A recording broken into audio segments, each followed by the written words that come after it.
All right, so if I was an exterior signage company, meaning I manufactured and installed signage for food service brands, restaurants, storefronts, retail, or even just buildings in general, and I wanted to know how to go to market, how to make my business development more effective, book meetings, close deals with some of the largest brands and the largest deals that are out there, and just be profitable in doing so and just pretty much make more money. This is exactly what I'm going to break down in this video. If you guys don't know who I am, my name is Ryan Ogren. I'm the founder of Marketing. So far this year, we've generated $7.4 million in cash collective revenue for our clients. All of our clients, they're vendors of retail brands, CPG brands, food service brands, restaurant brands, and so on and so forth. So we constantly are revolving around marketing to the same target market, but with different vendors. Because anytime we take on a client, we cannot take on anybody that competes with that client. So we're making this video because we don't have an exterior signage client, but we want one. And so that's why we're making this video. So if you are an exterior signage company and you like this strategy and you want to come work with us,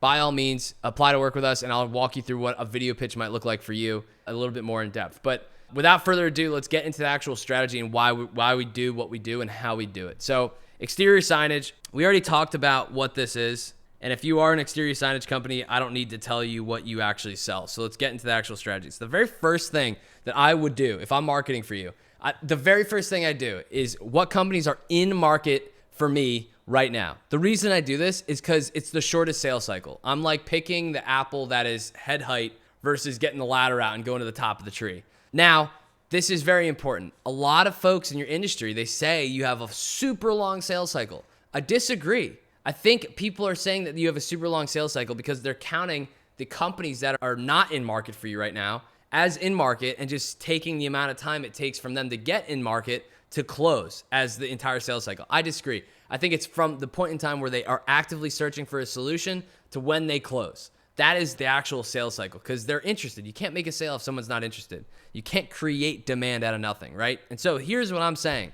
We want to go to where they're actively looking for a solution. They need a new solution. And you might be thinking in your head, Ryan, how do I do that? With AI and all this fun stuff, scraping tools that we have access to now, it's very simple to go where the deals are fast. And the best part about your industry, and this is why we crush every single vendor that our clients go up against, because your competitors are just not savvy enough yet. You have probably a couple years to implement this strategy unless you're competing against us before your competition understands it and catches up. They just move a little bit slower when it comes down to adopting new strategies. So the very first thing we want to do is go to what companies are in market right now. Okay, so what does in market mean for exterior signage? This could be new store openings. This could be brand refreshes. This could be maintenance if you have a service component. A lot of you do. If you don't, maintenance could still be useful because you could maybe do a kind of referral fee to the maintenance guys and they could flip exterior signage deals over to you as long as you have a good relationship, stuff like that. Maintenance, brand refreshes, new store activations. So let's say for McDonald's, for instance, if they're running a new promotion like FIFA World Cup McDonald's, then they have all this exterior signage that's on the actual exterior of the building. It doesn't necessarily need to be like print related. It could still be exterior signage that could be interesting for you. It probably won't be like for the McDonald's like major golden arch, so it's a kind of a little bit of a different exterior signage. So it just depends on your service line. But these are just a couple ideas. Really, how I go about figuring this stuff out is I list out all the services that you provide, and I look at like what's the most profitable thing and what's the thing that a brand is most likely to need first.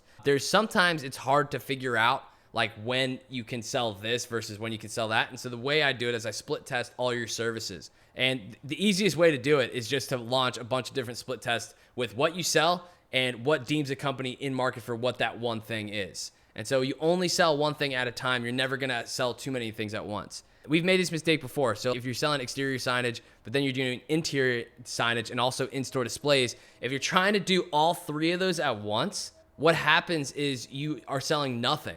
And so what tells you that you're in market for one thing versus another just kind of confuses everybody. And it kind of reads like a cold email versus like what we really want it to read as. Don't sell everything at once, split them up. And then what you can do is just run what's in market for this at one point in time. So hopefully that makes sense. So list out all your services and then what companies are in market for you right now. So for exterior signage, let's just say that's one service. All these different things are triggers. Now, once we know what companies are in market. How am I actually like going to find them? Essentially, what I like to do is I'll straight up go to Claude or Claude Code, and I'll just say, hey, what are good signals that tell me that a company's in market for this brand right now?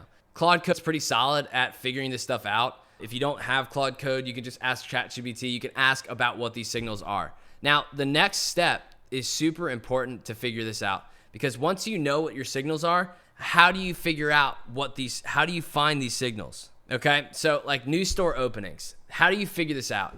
This is like one of the things that I've figured out. We have a general contracting client that builds for retail brands, early education brands, and restaurants. And the way we actually get them deals is we scrape permitting portals. I know that sounds crazy, but the reason we do this is any new store opening that's coming into a city, any new location, what has to happen before this?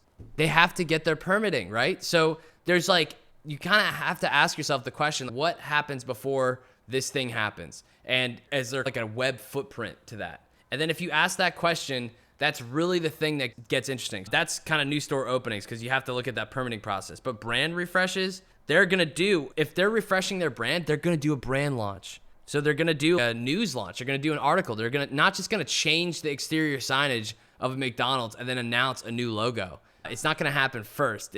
They'll announce the new logo first, and then they'll change the exterior signage, okay? Maintenance, like this one's a little more tricky. I would actually go with maintenance. I would pretty much go after every single one of these total addressable markets, every single store manager, every single location, and just ask them how their signs are looking. So this maintenance would just be like a total addressable market type of a thing. And then new store activations, it's the same thing that goes with the brand refresh. Anytime they're coming out with new products. But I will also say this, because we know McDonald's will do a seasonal, right?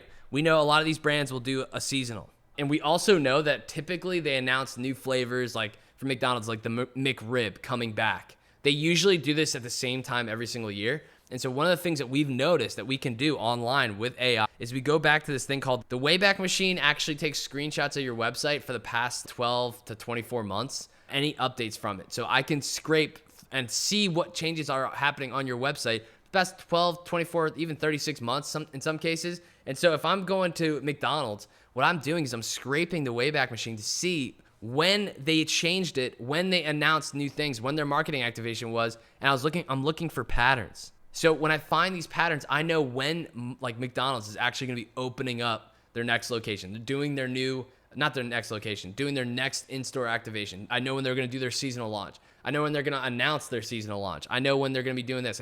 I'm looking for those patterns, because that tells me when they're in market, because we can just go one sales cycle away. Like, when are they typically making these decisions, and then add a few weeks to it. And then we can use that in our pitch. Hey, we know you're probably deciding on like the seasonal campaign for the fall. We have some solutions for you, something like that. So that's this part, this Wayback Machine and finding these patterns. This is just scraping the tip of the iceberg, especially for CPG, retail brands. This is something that if you're doing e-commerce, this is something that is going to also change the game. I don't see a lot of people doing this. This is one of our things that makes us is like figuring out who to go after and what we can say and what information we can find about them. But really the questions you're asking is how to find these signals. And when you're finding these signals, like let me just put this into like 2A. So it's pretty much to figure this out. What has to happen before the signal that tells us that they're in market? And is there an online event that tracks it? So for instance, if I'm trying to open up a new location, I can't just do it incognito. Essentially what I have to do is I have to get a permit, right? I have to get my zoning. I have to do whatever, my alcohol license. I have to do something. And if I'm doing something like that, I can figure out how that goes. And now if that parcel of land's previously zoned, that exchange of property of me buying it is going to go into the recorder of deeds. So there's something there, right? There is something there. And we do this already, but also like brand refreshes, websites, all these things. Think through social media. You can scrape social media. You can see all kinds of different things with all of this. So you can get real creative. This is part of the reason that people come to work with us, because we know how to use all these tools and where to look to figure out what kind of in-market thing is. But also we didn't grow up in your industry. So we don't accept the cultural norms of your industry of this is just how things go. And so when you have someone come in from an external mindset, trying to apply what works in other industries to yours, that's usually when you hit home runs. And that's why we've been so successful. A lot of marketers just stick in one industry, and I think that's kind of why they get stuck. So anyways, once again, and we're not sticking, it's not like that we bounce around from industry to industry. We go from niche to niche, but we're targeting the same type of brands. I hope that makes sense. Now, what do we do next? We actually go through our list building. And the way I do this, first off, we just make sure that company's qualified for you based off your criteria. We want to make sure the company's qualified first. Obviously, if they're in market for you, they are qualified depending on your deal sizes, but that's a huge one, company qualified for deal sizes. And when we talk about this, like this happens at the very beginning of our conversation. If you ever come on board as a client, the very first thing that I'll do is I'll calculate where we need to be as far as our average order values, the deal sizes, to make sure that you're profitable with us. Anytime we run new client sprints, we do charge a fee, but most of our deals are now on percentage of revenue on the back end. But I'm not foolish. I'm not going to come in here and generate a ton of money for you and just take it all on the back end and just hope that you come and pay me. We've lost a major deal, an 8-figure deal that we closed for this client. And when it came time for them to pay their first commission check to us, they didn't. They said they already had the lead in the CRM. So no longer will we take on a new client on just a percentage. We'll do some sort of combination. We'll do a small flat fee and a percentage on the front end. And then after that, we can renegotiate the deal once we've already broken bread and we build trust together. But we always calculate the math for you. If I want this to be a win-win solution where I make you a ton of money and you pay us a ton of money doing so. And I want you to make so much money from us that you never question the amount of money that you're paying us. Because if I do that, if that equation's properly situated, you're never going to leave us as a client. And we have clients that have been with us for well over a year on these types of structures. So we know we're really good at doing this. When we talk about companies being qualified by deal size, it comes all the way back to that. It's a huge math problem, and it's one that you need to know these numbers. And I'll walk you through and I'll guide you. But part of this is, what's your average order value like in the first year? What is your average order value in like the first 30 days? What are your first deal terms typically with these types of brands? And then what's the lifetime value of these companies? If like we go back to the McDonald's situation. If you closed McDonald's and you were just a regional exterior signage company for McDonald's, you didn't even get their entire portfolio, you just did like the Northeast region. And there's probably like, I don't even know how many McDonald's are in that particular Northeast region, probably a ton. But let's just say you did all the new store openings, brand refreshes, maintenance, and new store activations, and all that fun jazz in the Northeast. What's that account worth to you? Like that, if we calculate that, okay, great. But then we obviously have to keep an eye on cash flow. And then at the same time, you have to keep an eye on your margins. And so when we look at everything all said and done, how much is that company truly qualified, or are they not? Because if they're not qualified, then you are actually accepting a company that probably might lose you money. And we don't want to spend time targeting companies that are going to lose you money. So the first thing we do with our list building, we make sure the company is qualified. The second thing is we pull the decision makers. Decision makers for us, sometimes they're different job titles. This is some kind of art form in my experience, because at certain company sizes, the one that's deciding on exterior signage at McDonald's is going to be different than the one that's deciding exterior signage at the Spice and Tea Exchange, which is a growing franchise that I love. I love the Spice and Tea Exchange, but I do not endorse them, as far as I have no affiliation with them whatsoever. But I love their ginger tea. I think it's great. And the decision makers on who handles exterior signage in both of those is different. McDonald's, they might have a corporate decision maker that has the actual decision making for their exterior signage. They might have an actual location by location. I do believe they have a franchise component to it. I'm actually not sure if does McDonald's franchise? Because I thought I heard something where McDonald's actually owns the real estate. They might have a little bit of a different model, but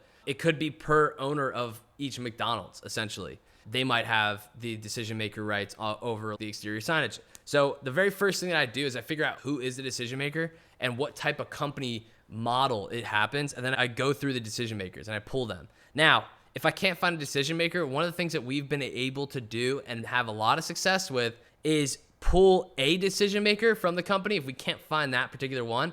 And then if we know the main decision maker's name, we can't find their email, we actually will just guess based off the same naming conventions that exist across the entire company for their emails. We will just use those and guess, and then we'll just keep verifying the guesses because we have so many credits, and then we can guess, and then we get their email. So then we have an email that's not on all these we have an email for a decision maker that's not on all these other platforms. Then we have a free shot on goal where your competitors don't. So hopefully that makes sense. Maybe doesn't to a lot of people that don't play around with these email tools, but we'll pull the decision makers. Remember, the decision maker at McDonald's is going to be different than the decision maker at the job titles, are going to be different than the decision maker at the Spice and Tea Exchange. And so what you really are looking for is you're looking for the top 3 decision makers. It could be for the Spice and Tea Exchange, it could be like the COO or the CEO or the head of brand, the VP of brand. It could be new store construction. It could be VP of construction. It could be any of those particular titles. For McDonald's, it could be like, it depends on the structure, but it could also be like they might have exterior signage, director of exterior signage for McDonald's. They literally might have that job title. So job titles are different by company size. So let me just write that down. Okay. So now we have our list done. We have our decision makers that are in market for us right now.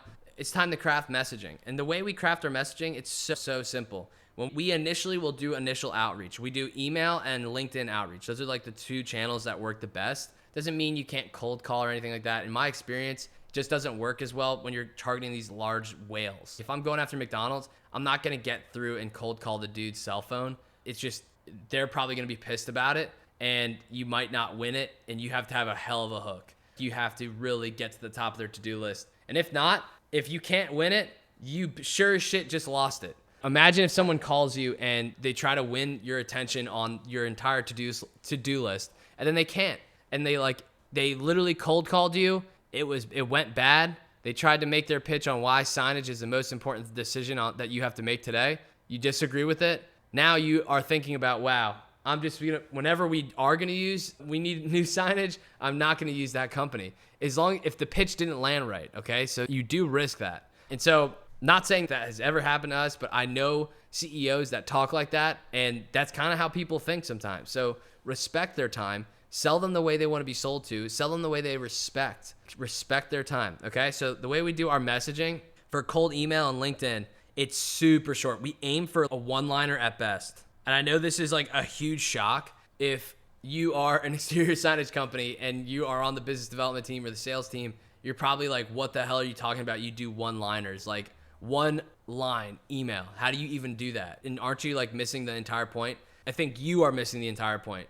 Go into your email, and the next email you get like from cold email, read the whole thing. You probably still won't. It's just not that important to you. Go into your spam folder and then go through the first 10 emails in your spam folder and read the entire email. Your attention span, my attention span, everybody's attention spans these days, they probably will only get to like email 3 and be like, this is a waste of time.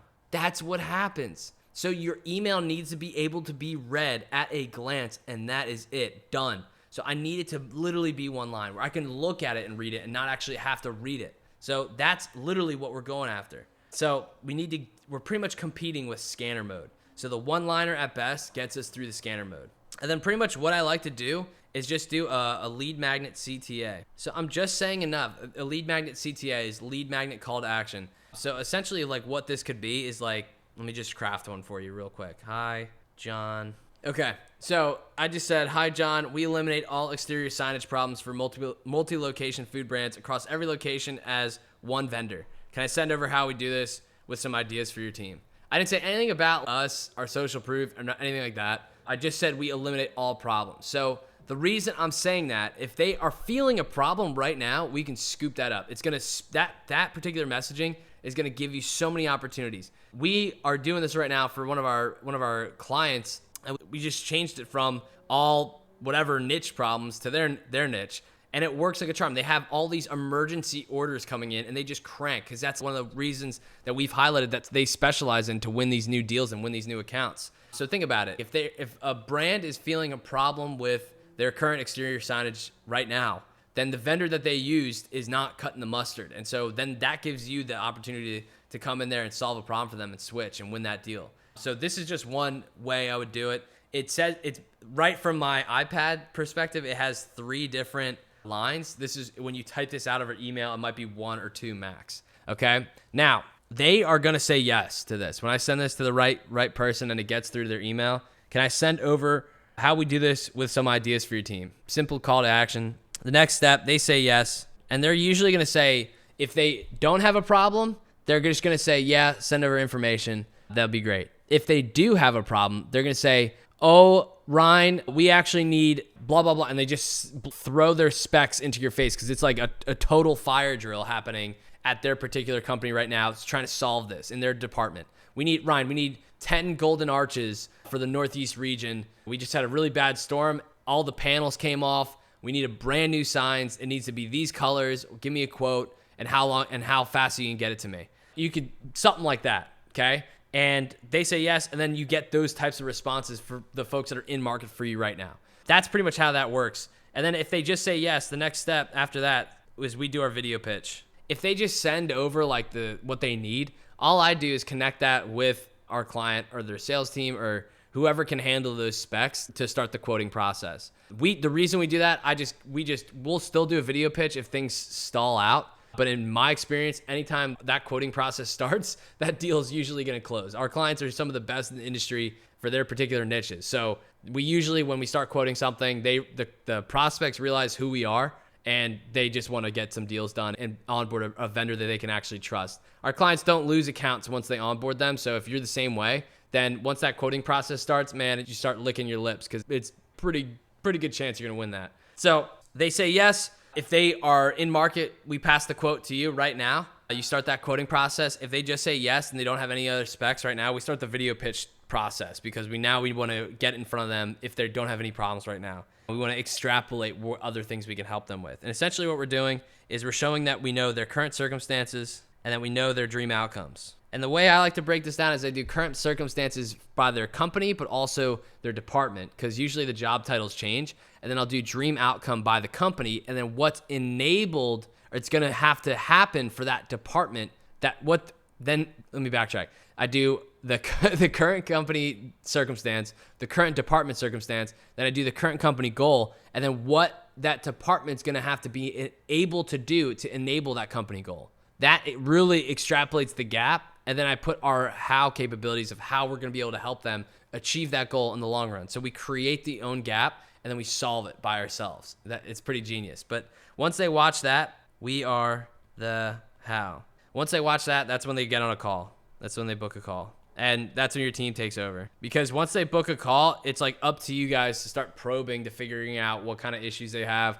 what their kind of goals are, and we'll prep you on that. But that's pretty much how I would do that. The reason the video pitch works so well is because, one, I'm not asking for them to get on a call. I'm giving them more information before they have to get on a call. Everyone else, all your other competitors, are just trying to cold call and pound the pavement to get on these calls and win this business. And the problem with that is those companies are always stuck with just competing on the in-market deals, and they're not even scraping anything, so they don't even know who's in market and who's not. They might get some intel from one of their existing accounts that, oh, they're opening up a bunch of locations, but realistically, they're not going to be able to get in front of them the right way. They're going to send some long email about how they're the best vendor in this, that, or the other, and nothing about how you solve their problems. That's pretty much how I would go about marketing an exterior signage company. There's also another strategy that we've used where if we really need one major whale, like if we're truly going after McDonald's, and my initial messaging couldn't get them to say yes to anything that they would like, I'll just create the video pitch and then I'll just DM it to them on LinkedIn InMail.